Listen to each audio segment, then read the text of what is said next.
on, everyone? So here is the deal today. I give lots of opinions. I have lots of thoughts. I'm sharing them with you all the time. And one of the things that I've said over and over and over is buy what you like. Without any question, to me, that's the number one piece of advice. You have to buy what you like. Number two piece of advice to me is don't worry about the grade. Do your best to just use the grade as maybe a little bit of a suggestion, but certainly not the law. That would be my second biggest piece of advice. And I think, to me, this would probably be a piece of advice, but it would be more than being a piece of advice. What I have for you right now is it's more of a don't make this mistake. I think tons and tons and tons of people make a similar mistake repeatedly. And if I were to say one mistake to avoid, this might be the number one mistake that I would say avoid. And it's a mistake that a lot of people are making. Now, here's the deal. There are a lot of smart people out there. And I am by far not the smartest. But what I can do is I can use the wisdom of people who are really smart and take their suggestions and apply them in a way that I can benefit. One of the smartest people out there is Warren Buffett. And you say, yeah, I've heard that name, or yeah, I know who Warren Buffett is. He's probably the smartest investor of all time. And he really has one main philosophy. And it's be a contrarian. So what does be a contrarian mean? What being a contrarian means is it means don't follow the crowd. Don't do what everyone else is doing. It's do the opposite of what everyone else is doing. Do the opposite of what everyone else is doing. And with cards, it is the exact same thing. We have to avoid doing what everyone else is doing just because they're doing it. And what they're doing might make sense. But if they're all doing it and we chase that, then we're not going to come out ahead. The way you come out ahead is by benefiting by this is what everyone else is doing, so I'm going to do the opposite. You have to do the opposite of what everyone else is doing. Let me give you an example. When the housing market is going through the roof, when it is going crazy, and then you go, oh my gosh, the housing market's going crazy. I'm going to go out and buy a house. The housing market's already gone crazy. So you're chasing what everyone else has already done. So Warren Buffett, what he'll do is he'll look at all the big companies out there and he'll say, what's a really good company that's just not doing well right now? They've fallen out of favor. Some people call it a fallen star syndrome. So you look out there and you say, what's a good company that people don't like? Maybe some bad news comes out about Apple and their stock price plummets. That's the time to buy Apple. Right after the bad news. Not when it's on cloud nine and everything's going perfectly and everybody's buying it. Because that's when it's overpriced. We want to buy it when it's underpriced. Okay? So, right after the Bengals win a Super Bowl, that's not when you want to buy a Joe Burrow. That's the worst time to buy a Joe Burrow because that's when everyone's buying a Joe Burrow. That's when you sell your Joe Burrow. That's when you sell it. That's not when you buy it. So I'm going to use an example of how we can use this concept and how this plays out using something that is currently happening and just happened in vintage cards. And here's what it is. When a player dies, Jim Brown just died. And I talked about it in my Wednesday video. And Jim Brown died, and all these people are suddenly going, I need a Jim Brown card because his card's going to go up because he just died, and he's getting lots of attention, and people are talking about Jim Brown, so his card's going to go up, so I got to go buy one. That's the time to sell one. It's not the time to buy one. So let's take a look at a few really big time Hall of Famers, some of the premier athletes who we've lost in the last couple of years. Okay? Now, when I think of the top athletes that we've lost in the last couple of years, we've lost some big ones. We lost Bill Russell. We lost Pele. Right? We just lost Jim Brown. So I'm going to use those, and I'm going to use another one too. I'm going to use somebody who's not like a GOAT, not like a super mega star, in Franco Harris. And I'm going to walk you through why buying when the player dies, buying when everyone else is buying and they're getting all the attention, is not a good move. Trust me. Trust me on this. I want what's in your best interest. We see on all these YouTube videos, but this guy, this well-known YouTuber, he's buying lots of Joe Burrows. Yeah, but you know what else? He's selling them really quickly afterwards. Most of those guys you're seeing that are buying the Joe Burrows, that bought the Justin Herberts a year ago, that are buying the, Jason Dominguez's, or they're, bought the, whatever player you want to talk about. Almost all of those YouTubers are not holding those cards. They are buying them. They are using their relationships. They're usually using their networking, their friendships, their networks, their relationships that they've built to buy those cards at a discount. They're buying those cards at 75% of comps. And then they're selling them really, really fast afterwards for 85% of comps. And if you do that with $10,000, you just made $1,000. So we see people buying what everyone else is buying, and it's almost like they're creating their own demand for these players by spending. They go in and they buy, $5,000 worth of whatever the hot name quarterback is right now. And then you think, oh, well, if they're spending all this money and they're doing really well, I got to buy that hot name quarterback. No, you don't. Because what they're not showing you is that card is being sold like a lot of the times that day, the next day, or within a week. They're not investing in those guys for the long term. So don't follow the trend. Be a contrarian. Check this out and tell me what you think.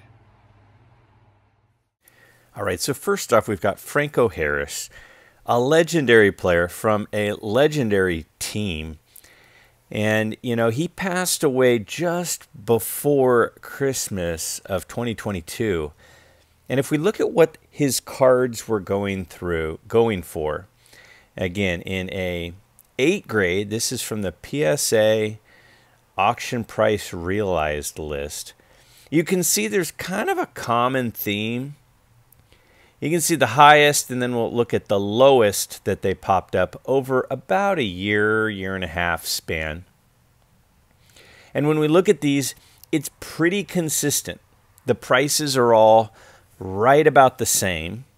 There's a little bit of ups and a little bit of downs, but nothing serious. So then these are all of the sales right after his death to now. Look at how much higher the prices are right after his death. Again, he died just before Christmas. So we have one in late December and then another one in early January, and they're way higher. I mean, we're talking 25% plus, 30% higher. But then just as quickly as they went up, these are the last 5 sales since. And they've come way down. And some people might say, well, they've come way down because the market's come way down. Maybe. Let's look at these other cards and see if there's a common theme. A hint, there is. So we got Bill Russell. We also recently lost. And if we look up here, I searched up Bill Russell Auto. And you can see the average sale price right now is apparently right in that, I don't know, $600 range. And if we look right there, look at how many sold. And look at that peak. And then look at the following week, how many sold. So look at how many sold here, and look at the price. And then if you go right before it, much fewer were selling. Much, much fewer were selling. Now, the peak, that peak we just looked at when there was like a whole bunch of them sold, that's the week he died. And then the week right after he died is the other point that had so many sales right there. Well, right before that one. So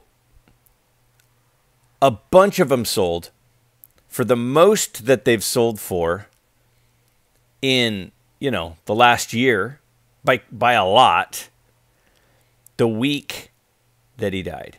And then if we move forward, look at how much fewer are selling. Instead of like 80, 70 being sold in a week, it's like 10, 20. But again, look at this is the week he died. This is the week after he died. And then all the weeks after that, the number of sales went way down and the average sale price went way down. Again, that's not a coincidence. So as soon as players are dying, everybody's rushing out and getting their cards. But then not long after that, the prices come back down. So why are we running out and fighting with people for these cards the moment somebody dies? Just if you want his card, just wait. Wait 6 months. You'll still be able to find one, and it'll be cheaper. Another recent loss was Pele just after the World Cup in late December. Now, look at here.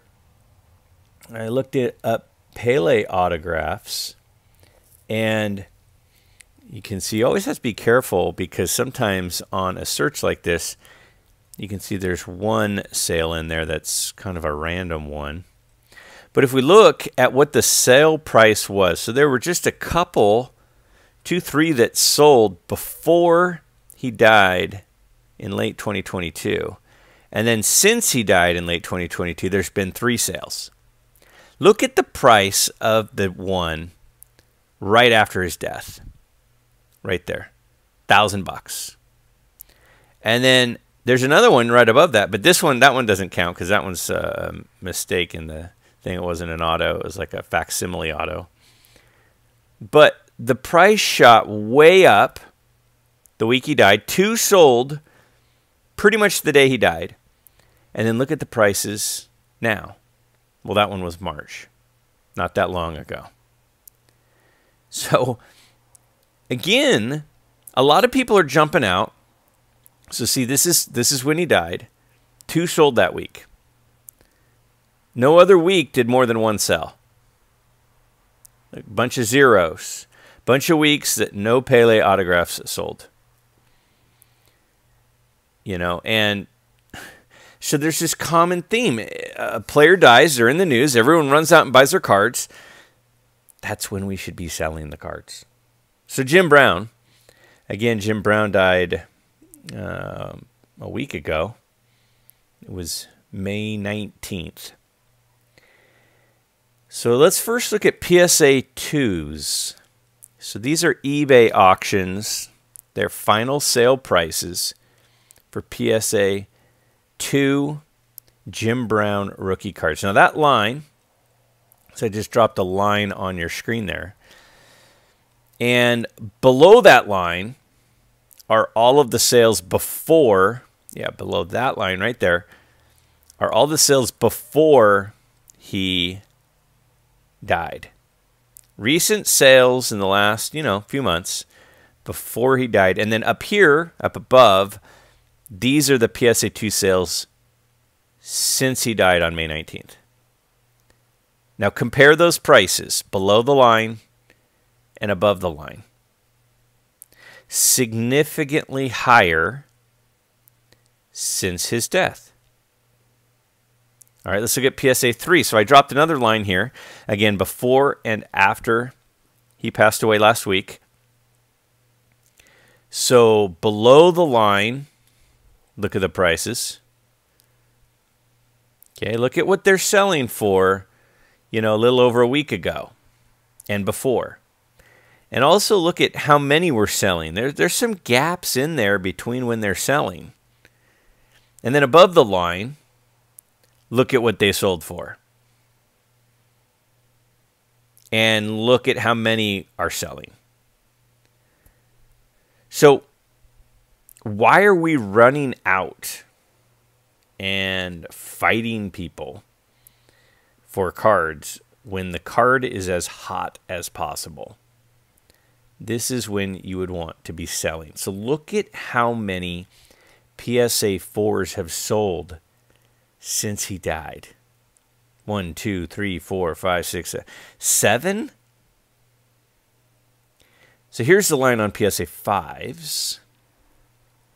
All right, so the line again represents the time of his death. Above the line are the sales since,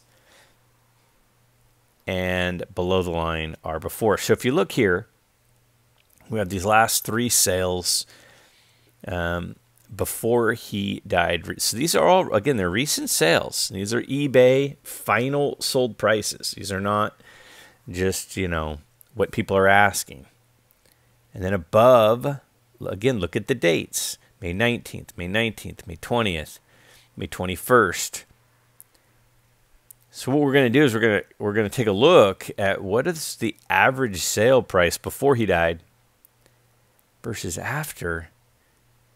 So it was selling for $2,080 was the average just before he died, and then $2,350 after. Look at how much it went up when he passes away. That's 13%. It went up 13% when he died. The number of cards out there didn't change. The number of cards available didn't change. The only thing that changed is the demand. And just like with the Franco Harris, we saw the Franco Harris at the very beginning. And the main reason I use Franco Harris is you can see how quickly the prices go back to reality. It's a temporary spike. It's not a permanent spike. So the herd all goes towards these players when they die. My recommendation is that's not when you go toward those players. We have to go a different path. We have to be the contrarian. We have to be the person who's not doing what everyone else is doing. So we need to stop following the herd. Following the herd is not good for us. When everyone runs to a player, that's when we should consider selling. When everyone is not running to a player, that's when we should be buying. This is a massive mistake that so many of us make. Don't fall victim to it. Be a contrarian.